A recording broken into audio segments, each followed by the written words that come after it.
Ayan, magluluto tayo ng kalabasa para sa mga pusa. Ayan, isang ganito. Ayan.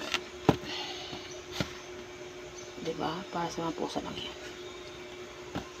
Pusa, bigyan natin yung alaga nating aso para makakain ng sustansya. Ayan. Para kilamiyaw. 16 na pusa isang aso. Diba? May halo to mamaya. Bukod sa kalabasa, may halo na parang, wheat pod, ganun. Ayan na. Diba? Diba?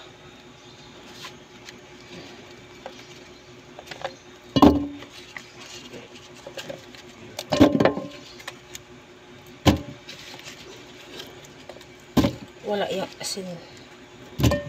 Ganyan lang. Walang asin dapat.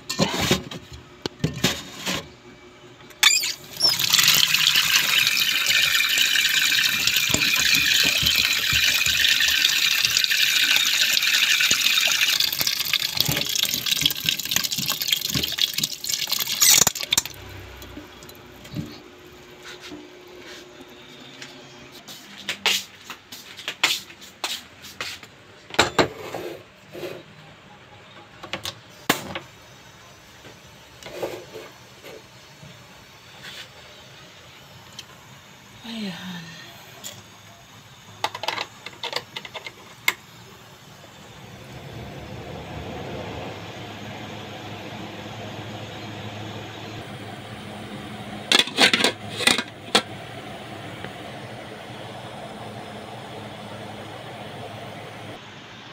Tapos,